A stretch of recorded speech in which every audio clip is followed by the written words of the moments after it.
बिसवा मेरी जन्मभूमि नहीं है, लेकिन बिसवा को यदि मैंने कर्मभूमि बनाया है तो मेरी कर्मभूमि किसी और क्षेत्र के मामले में, किसी और क्षेत्र के तुलना में अगर किसी मामले में पीछे रहती है तो मेरे लिए ये शर्म की बात है और मेरा राजनीति करना बेकार है। नमस्कार, आप देख रहे हैं आई इंडिया और मैं हूं पंकज सिंह गौर। और आज आई इंडिया के स्टूडियो में खास मेहमान बिसवा से भाजपा विधायक महेंद्र सिंह यादव जी आए हुए हैं। उनसे जानेंगे उनके राजनीतिक सफरनामे को और साथ में जानेंगे कि उनकी अपनी विधानसभा में भविष्य में क्या कुछ विकास कार्य कराए जाने की उनकी कार्य योजना है। साथ ही अब तक कराए गए विकास कार्यों को जानेंगे और बहुत सारे वो सवाल करेंगे जो उनसे जुड़े होंगे। तो पहले आपका स्वागत है। धन्यवाद पंकज जी। तो हमारा पहला सवाल, जैसा कि सभी जानते हैं कि सीतापुर विधानसभा क्षेत्र को आपने क्यों चुना और यहाँ की सेवा करने का निर्णय आपने क्यों लिया? देखिए पंकज जी, मैं 2012 में संडीला में भारतीय जनता पार्टी से विधानसभा का टिकट मांग रहा था। उस समय कुछ परिस्थितियां ऐसी बनी कि पार्टी ने मुझे वहां प्रत्याशी नहीं बनाया। उस समय भारतीय जनता पार्टी के बहुत ही वरिष्ठ नेता माननीय कलराज जी, माननीय राजनाथ जी, विनय कटियार जी, इन सब लोगों से बातचीत हुई और मैंने अपनी इच्छा व्यक्त की मैं पार्लियामेंट लड़ना चाहता हूं। तो चूंकि मेरी संडीला विधानसभा मिश्रित लोकसभा सुरक्षित में आती है, तो इस कारण मैं 2012 में सीतापुर आ गया।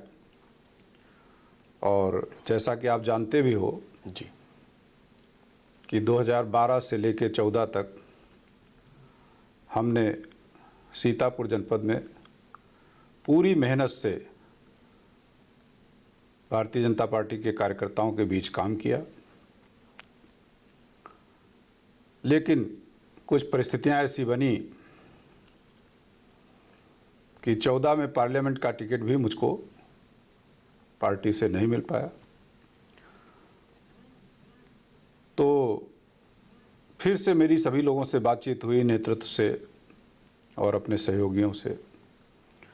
तो उन लोगों ने ये सलाह दी कि अब बार बार जो है सीतापुर हरदोई करने की ज़रूरत नहीं है, यहीं कोई विधानसभा आप देख लो। तो उसी क्रम में मेरी यहाँ के पार्टी के सभी वरिष्ठ नेताओं से और माननीय सांसद जी से भी बात हुई और बिसवा विधानसभा मेरे लिए सब लोगों ने सुझाव दिया। और बाद में पार्टी नेतृत्व ने मुझे टिकट भी वहीं दे दिया और मैं 17 में वहीं से विजयी हुआ। एक बात और बता दूं आपको जी कि 14 में पार्लियामेंट का जो चुनाव हुआ तो हमारे सांसद जी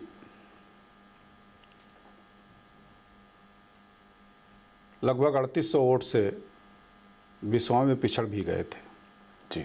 लेकिन उसके बावजूद मैंने संघर्ष किया और पार्टी नेतृत्व के आशीर्वाद से उस विधानसभा में मैंने 10,000 से अधिक मतों से जीतकर जी वह सीट पार्टी नेतृत्व के झोली में डाली है।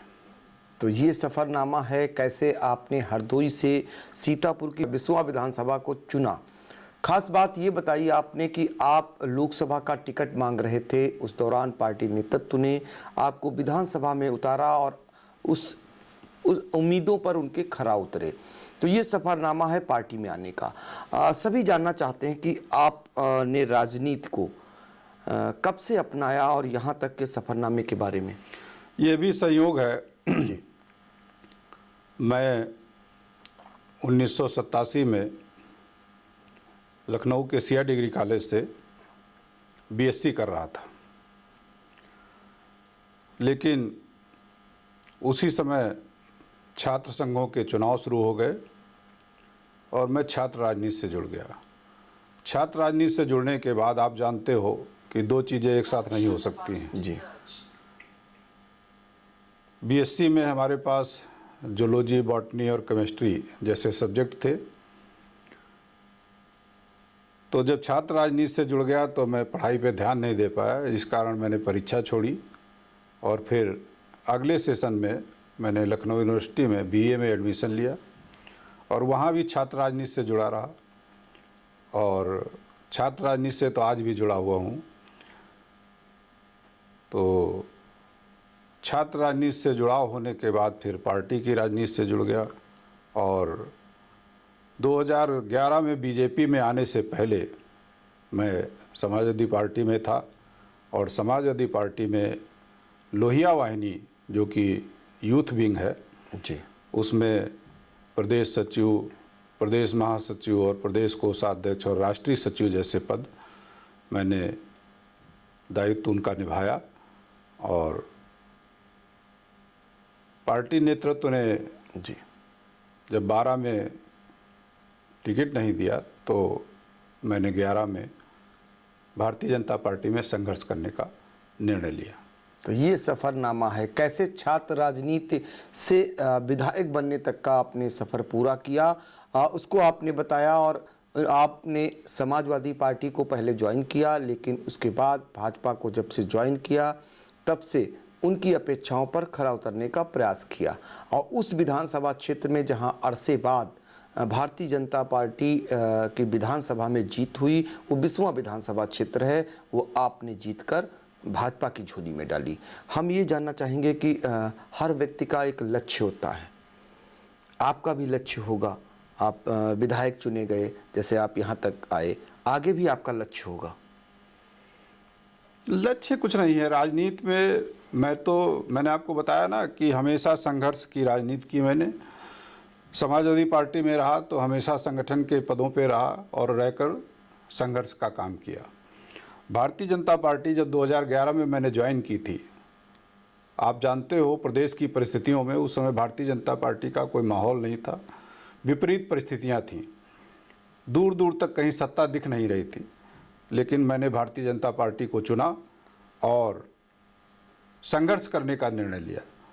तो मेरा राजनीति में एक लक्ष्य है। और एक चीज़ और मैं बता दूं आपको, आज लगभग 4.5 साल पूरे हो रहे हैं हमको विधायक बने हुए जी, लेकिन आज भी मेरा दामन उसी तरह से साफ है।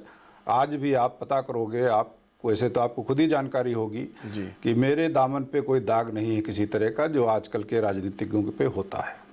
बिल्कुल जैसा आपने कहा, और सही बात है कि आप दोई से आकर के सीतापुर में अगर आपने झंडा गाड़ा तो निसंदेह कुछ न कुछ खास होगा। एक चीज़ हम आपसे व्यक्तिगत सवाल करना चाहेंगे। एक सवाल ये है कि आपका जो स्वभाव है, लोग कहते हैं कि वो रूखे हैं, जब पास में आते हैं तो आपसे जुड़ जाते हैं। आपको लगता है, कभी अनुभव होता है, कभी लगता है कि आपसे कोई मिलता है तो एक सामान्य तौर पर नहीं मिल पाता है, वो कट जाता है, और कभी लगता है आपका अपनापन बहुत ज़्यादा खींच लाता है? ये सब परिस्थितियों पे डिपेंड करता है।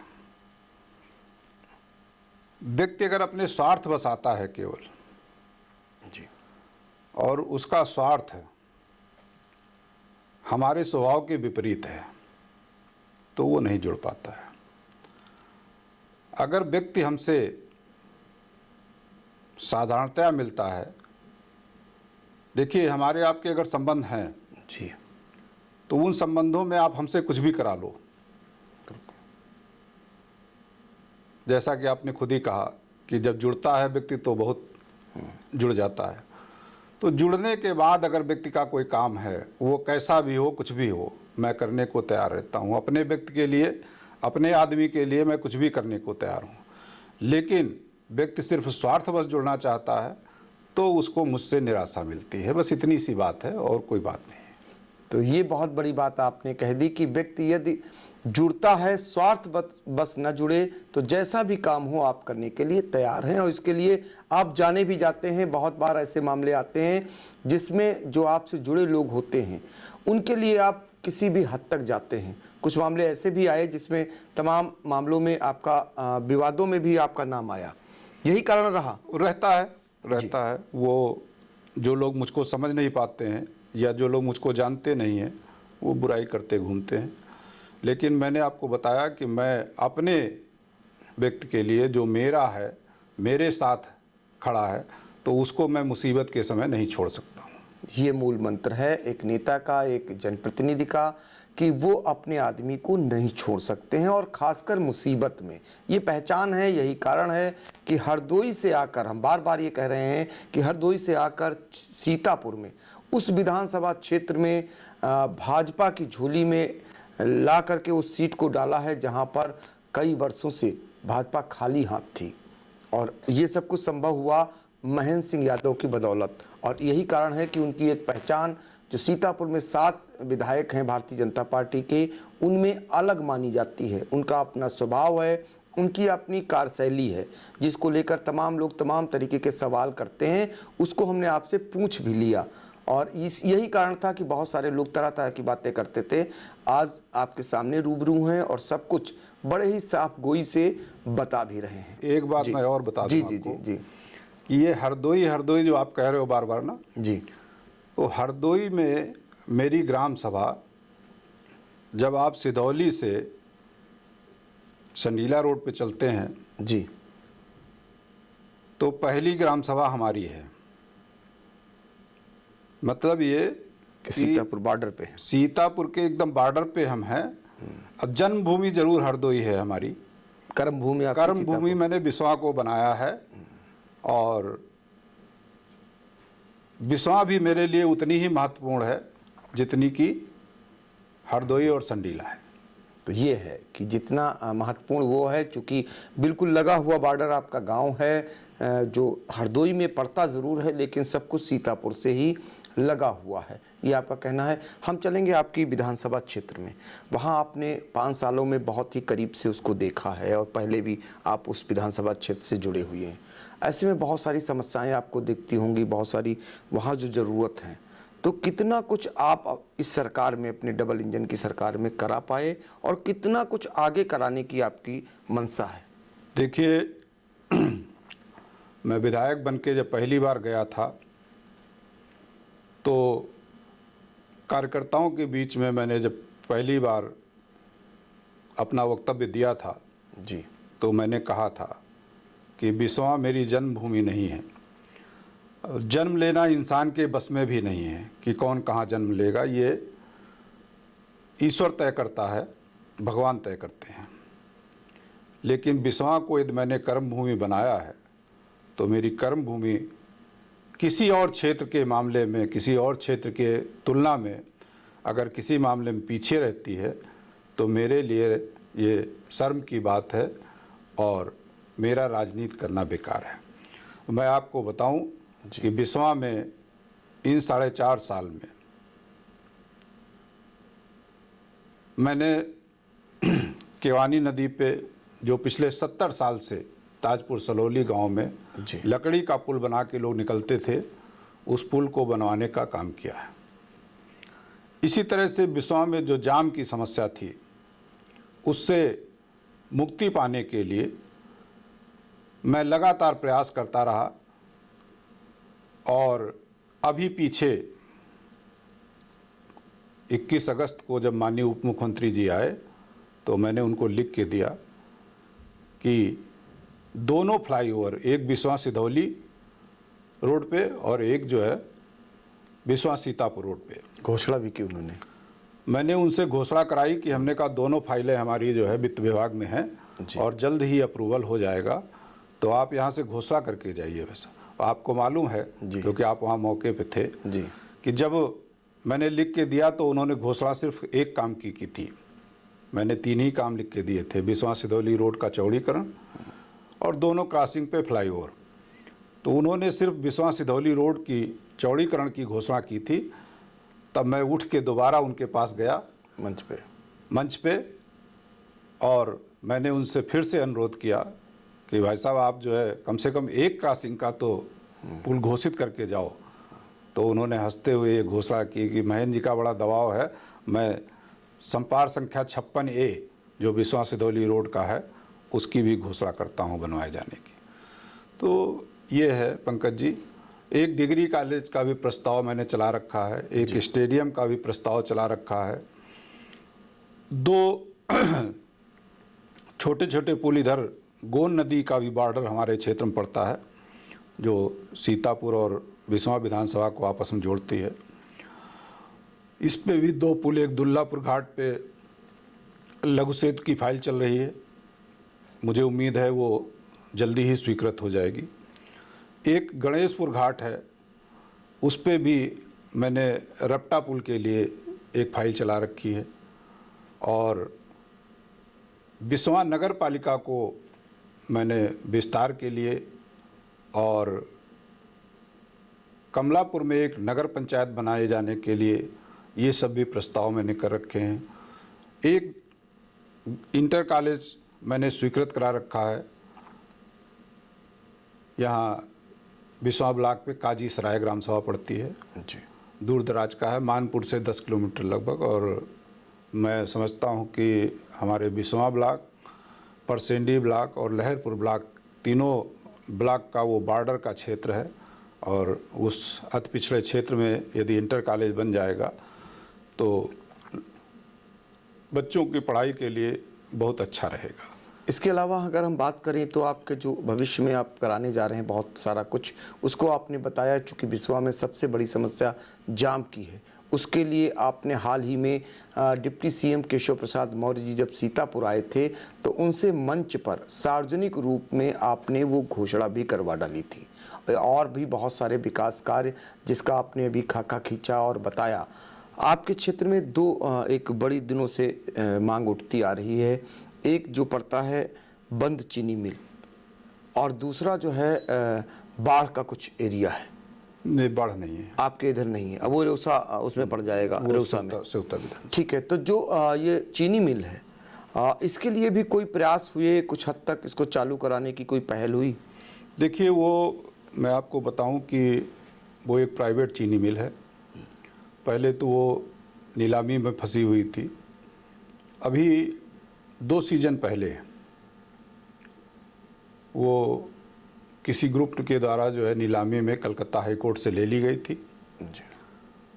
उसके बाद से वो लोग प्रयासरत हैं, लेकिन फिर पिछले सीज़न में मुझे पता चला कि इस सीज़न में भी नहीं चला पाएंगे ये लोग। मैंने प्रमुख सचिव और गन्ना आयुक्त संजय भूसरेड्डी जी से बात भी की थी, माननीय गन्ना मंत्री जी से भी बात की थी एक दिन, लेकिन वो चूँकि प्राइवेट मिल है और वो जो भी उनकी फॉर्मेलिटीज़ हैं सरकार के और चीनी मिल के प्रबंधन के बीच में, जब तक वो लोग वो पूरी नहीं करेंगे तब तक वो चीनी मिल चालू होने में दिक्कत आ रही है। लेकिन हम आशान्वित हैं कि हो सकता है कि अगले सीजन में वो नवंबर दिसंबर में चालू हो जाए। तो कवायद चल रही है कमलापुर की जो चीनी मिल बंद है उसको चालू कराए जाने की, और विधायक बिस्वा महेंद्र सिंह यादव आशान्वित हैं कि अगले सीजन में ये मिल चल जाए। इसी उम्मीद में उसकी कवायद भी जारी है। अब जनता भी उम्मीद करेगी और हम भी उम्मीद करेंगे, चूँकि बहुत कुछ उस क्षेत्र के विकास का जो खाका है, जो विकास का दायित्व है, उस पर निर्भर है। अगर चीनी मिल चालू हो जाती है तो क्षेत्र के जो गन्ना किसान हैं वो खुशहाल होंगे, और उसके लिए आप प्रयासरत हैं। इसके अलावा अगर विधायक जी बात करें, बिस्वा में बहुत सारी चीज़ें आपको दिखती होंगी, बहुत सारे सपने आपने सजोए होंगे बिस्वा के लिए, अपनी जनता के लिए, चूँकि 10,000 मतों से आपको विजयी बनाया था वहाँ की जनता ने। उनके सपने जिनको पंख लगाने का काम आप करेंगे भविष्य में, वो भी कुछ शेयर करेंगे? जी जी, देखिए 10,000 से तो मैं जीता था जी। अभी 19 में वही विधानसभा जहाँ पे 14 के चुनाव में हमारे सांसद जी 3800 वोट से पिछड़ गए थे, गठबंधन के बावजूद उन्होंने 9,10,000 वोट से जीतने का काम किया है। और मैं आपको बताऊं कि मुझे तो 81,300 वोट मिला था। माननीय सांसद जी को लोकसभा 19 के चुनाव में लगभग 97,000 वोट मिलने का काम हुआ है, और हमारे गठबंधन के प्रत्याशी को 89,000 कुछ वोट मिला था और लगभग 10,000 वोट से वो विधानसभा जनता ने जिताई थी। तो मैं समझता हूँ कि मेरे नेतृत्व पे, हम पे बिस्वा की जनता विश्वास करती है और इसी कारण मैं, आप भी सुने होंगे कि मैं अपने तन मन से बिस्वा के लिए समर्पित हूँ। फ़ोन पे बात होती है, कार्यालय पे हफ्ते में 2 दिन बैठ के जन समस्या सुनता हूँ। विकास के किसी कार्य के लिए कभी भी कोई बात करना चाहे उसके लिए मैं हरदम तत्पर रहता हूँ। मैंने 3 हाई स्कूल अपनी विधानसभा में, एक भिठौली जी, एक केवटी बादुल्ला और एक जो है पिपरा कला, 3 हाई स्कूल को उच्चीकृत करके इंटर कॉलेज बनाए जाने की भी प्रस्ताव दे रखा है। बिस्वा नगर में जी, जो हमारी सामुदायिक स्वास्थ्य केंद्र है, उसमें जब मैं गया तो डॉक्टरों ने बताया कि सर यहाँ पे सकरन, रेउसा, रामपुर मथुरा, महमूदाबाद, पाहला, इन सब क्षेत्रों के मरीज आते हैं और सबसे ज़्यादा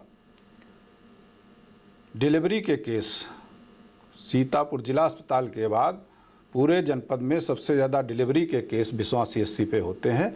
तो मैंने एक मैटर्निटी विंग भी पास करवाई है।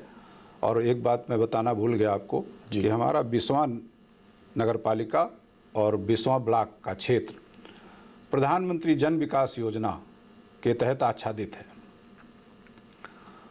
प्रधानमंत्री जन विकास योजना, जिसका नाम पूर्व में MSDP हुआ करता था, इस योजना के तहत मैंने ये तीनों इंटर कॉलेज, मैटर्निटी विंग और एक जो नया इंटर कॉलेज मैंने काजी सराय में बताया, ये सारे के सारे मैंने प्रस्तावित करा रखे हैं और स्टेट कमेटी से ये सारे स्वीकृत हैं।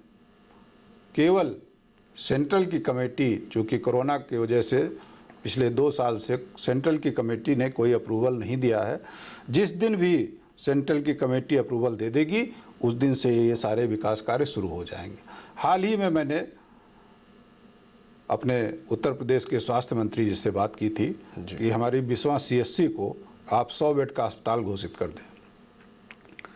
तो उन्होंने कहा है मुझे कि विधायक जी, अभी सारे कार्यक्रम, नए कोई प्रोजेक्ट स्वीकृत नहीं कर रहे हम लोग, आप एक बार माननीय मुख्यमंत्री जी से चर्चा कर लें और अगर वो अपनी घोषणा में शामिल कर लेंगे तो ये 100 बेड का अस्पताल भी स्वीकृत हो सकता है। तो मैं इसके लिए भी प्रयास करूंगा। साथ में एक कन्या डिग्री कॉलेज का भी प्रस्ताव मैंने करा रखा है, इसी योजना MSDP के तहत ही जी।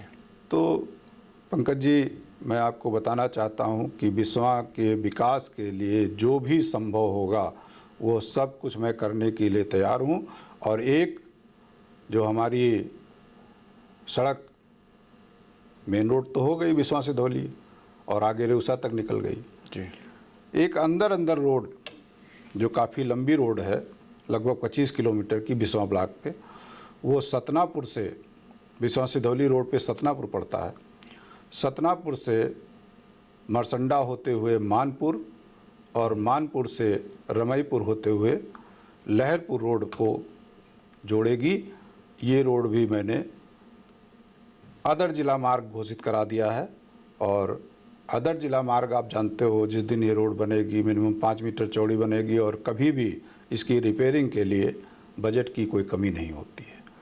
तो एक रोड मैं चाहता हूँ कि अंदर रोड बन जाए, जिससे हम लोग अंदर से जब निकलें क्षेत्र में तो काफ़ी गांव संपर्क में आ जाएंगे।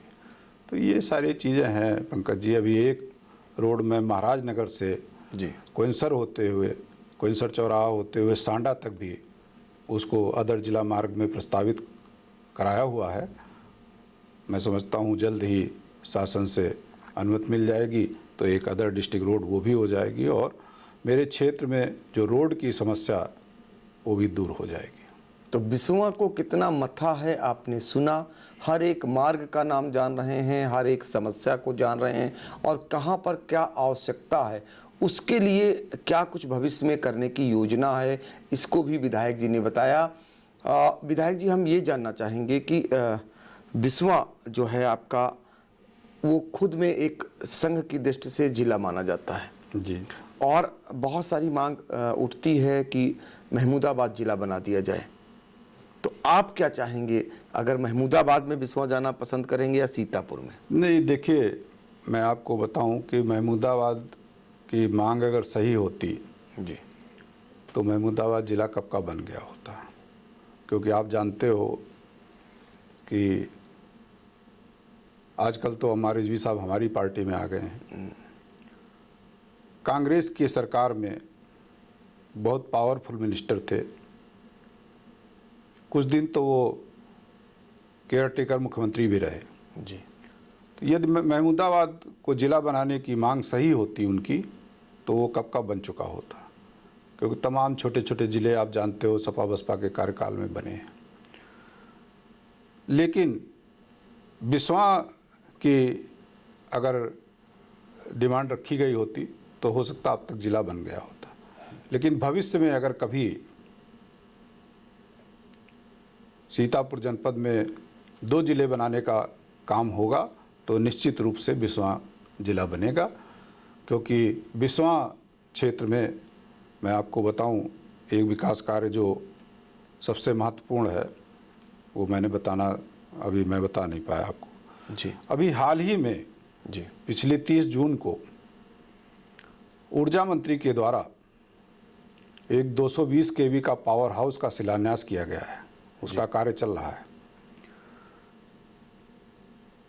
उस पावर हाउस के शिलान्यास के समय माननीय ऊर्जा मंत्री ने ये घोषणा की थी कि जिस दिन ये पावर हाउस चालू हो जाएगा उस दिन सीतापुर जनपद ही नहीं, शाहजहांपुर और लखीमपुर की भी जो विद्युत की समस्याएं हैं, चाहे लो वोल्टेज की हो, चाहे विद्युत कटौती की हो, ये सारी की सारी समस्याएं दूर हो जाएंगी। और बिस्वा, सिधौली और महमूदाबाद ये 3 तहसीलें तो डबल लाइन की सप्लाई होगी कि अगर एक लाइन में पावर सप्लाई बंद होती है किसी कारणवश तो दूसरी लाइन से किसानों को, आम आदमी को, उपभोक्ताओं को पावर सप्लाई मिलेगी। तो ये 3 तहसीलें बिस्वा से गवर्न होती हैं। तो निश्चित रूप से अगर कभी सीतापुर में दूसरा ज़िला बनने की नौबत आई तो वो निश्चित रूप से बिस्वा ही होगा। तो बिस्वा जिला बनाने की अगर नौबत आई तो सीतापुर में दूसरा जिला, तो बिस्वा की बारी आएगी। ये आपने आज सबके सामने कहा है, यानी खासकर कैमरे के सामने कह दिया है, जबकि बहुत दिनों से महमूदाबाद की मांग उठ रही थी। लेकिन वो मांग कितनी सही थी इसको भी आपने बता दिया। हमने विकास और समस्याओं पर बात कर लिया, हम अब कुछ राजनीति पर भी बात करेंगे। खासकर विधानसभा के चुनाव होने को, ऐसे में बसपा सपा की स्थिति और भाजपा की क्या रहने वाली है आपकी नज़रों में? इतना लंबा चौड़ा अनुभव है आपका। देखिए, भविष्य में क्या होगा ये तो नहीं कहा जा सकता, लेकिन वर्तमान में जो परिस्थितियां दिख रही हैं उसमें सपा साफ है। बसपा की जो पोजीशन 17 में थी उससे भी हाफ हो जाएगी, क्योंकि 2014 से जब से मोदी जी के नेतृत्व में भारतीय जनता पार्टी की केंद्र की सरकार बनी है, गांव, गरीब, किसान, छात्र, नौजवान सबके लिए इतना, माताओं बहनों के लिए इतना काम हुआ है कि आम आदमी डायरेक्ट प्रधानमंत्री जी की योजनाओं से लाभान्वित हो रहा है। पंकज जी, मैं आपको कहना चाहूँगा कि 2004 से 9 तक जो सरकार केंद्र में थी और उसने इतने घोटाले किए थे, अगर वो घोटाले आम आदमी को पता चल जाते तो क्या 9 से 14 तक दोबारा कांग्रेस की सरकार बन पाती केंद्र में? मेरा ये कहना है कि हमारा प्रधान कुछ करता है तो महीने 2 महीने में दिखाई देने लगता है, विधायक कुछ करता है 4-6 महीने में दिखाई देने लगता है, प्रदेश की सरकार कुछ करती है तो 1 आध साल में दिखाई देने लगता है, और जब भारत की सरकार कुछ काम करती है तो वो 5 साल का समय उसके लिए बहुत कम होता है। लेकिन मोदी जी ने जो योजनाएं चलाई वो डायरेक्ट आम आदमी तक उसका लाभ पहुंचा, और उन योजनाओं का ही असर है कि गांव-गांव में बच्चा बच्चा मोदी जी को जानता है और मोदी जी का नाम लेता है। तो हमारी मोदी जी की सरकार और फिर 17 में योगी जी की सरकार, ये दोनों सरकारों ने, जो आपने भी कहा भी था कि डबल इंजन की सरकारें हैं, ये दोनों सरकारों ने जो काम किया है गांव गरीब के लिए वो सबको पता है। और मोदी जी का जो नारा था सबका साथ सबका विकास, वो पूरी तरह से चरितार्थ हुआ है। इसलिए भारतीय जनता पार्टी का कोई विकल्प नहीं है और ना ही भारतीय जनता पार्टी की किसी से कोई लड़ाई है। अच्छा विधायक जी, विकास कार्यों का आपने बताया और निश्चित तौर पर दोबारा सरकार भी मोदी जी की बनी और जनता ने ही चुना, लेकिन इस समय दो तीन चीज़ें और लोग उठा रहे हैं जब भी जाइए, महंगाई, बेरोजगारी और किसान जो समस्या से पीड़ित है। आपको लगता है ये समस्याएं हैं, इनको दूर किया जाने देखिए, का? किसानों की समस्या जरूर है और वो ये नहीं है, जो किसान आंदोलन चल रहा है वो समस्या नहीं है। वो समस्या अगर होती तो किसान आंदोलन को समर्थन मिला होता। एक बात मैं और बताऊं पंकज जी आपको, इतने लंबे राजनीतिक कैरियर में मैंने जब भी किसी किसान नेता से बात हुई या किसान आंदोलन की चर्चा आप ध्यान करिए, उस किसान आंदोलन की सबसे पहली डिमांड और किसान नेता की सबसे पहली डिमांड ये होती थी कि यदि व्यापारी अपनी फैक्ट्री का उत्पादन किया हुआ सामान अपनी मनमर्जी से उसका रेट तय करता है तो हमारा किसान भाई क्यों नहीं अपने उत्पाद को अपनी जो उसकी डिमांड हो उसके हिसाब से क्यों नहीं बेच सकता है। यही तो होती थी। बिल्कुल। लेकिन आज जब हमारी सरकार ने, मोदी जी की सरकार ने ये कर दिया कि किसान अपनी उपज का मूल्य अपने आप स्वयं तय करे, तो सारे किसान नेता बौखलाए हुए हैं, आंदोलन कर रहे हैं। क्यों कर रहे हैं भाई? जी बिल्कुल। पहला मुद्दा तो यही होता था कि किसान अपनी उपज का मूल्य खुद तय करेगा। आज सरकार ने वो छूट दे दी कि आप अपना जो भी मूल्य रखना है उस पे बेचो। हालांकि जो ये लोग अफवाह फैला रहे हैं कि न्यूनतम समर्थन मूल्य सरकार ख़त्म कर रही है, ऐसा कुछ नहीं है। न्यूनतम समर्थन मूल्य भी चालू है उसी तरह से। लेकिन फिर भी सरकार की ये मंशा है कि अगर न्यूनतम समर्थन मूल्य से भी ज़्यादा मूल्य में किसान बेच सकता है तो अपना बेचे, तो भी उस पर आपत्ति हो रही है। तो किसानों की जो मैं समझता हूँ वो दूसरी समस्या है। वो दूसरी समस्या है छुट्टा जानवर। और छुट्टा जानवर वो किसी और ने नहीं पैदा की है, वो खुद किसानों ने अपने जानवर छोड़ रखे हैं। इसलिए क्योंकि वो जानवर अब ना बिक रहे हैं ना कट रहे हैं। उत्तर प्रदेश की सरकार ने पूरी तरह से जानवर गोवंश कटने पे रोक लगा दी है, इसलिए किसानों ने अपने सारे जानवर छुट्टा छोड़ रखे हैं। तो ये समस्या है। हाँ, बेसिक समस्या ये है किसानों की। ये है असली जनप्रतिनिधि जो बड़े ही साफगोई से स्वीकार भी करते हैं कि समस्या क्या है। सिर्फ ये कहें कि सरकार ये करा रही है, ऐसा नहीं। जब किसानों की समस्या की बारी आई तो आपने बहुत ही सहज तरीके से ये भी बता दिया कि जो आज किसान पीड़ित है कहीं ना कहीं वो आवारा जो गोवंश हैं उनके कारण, जिनको किसानों ने छोड़ रखा है। तो बहुत सारे प्रश्नों का आपने बड़े ही साफ गोई से जवाब दिया और आज आपने बातचीत की। बहुत बहुत धन्यवाद। धन्यवाद।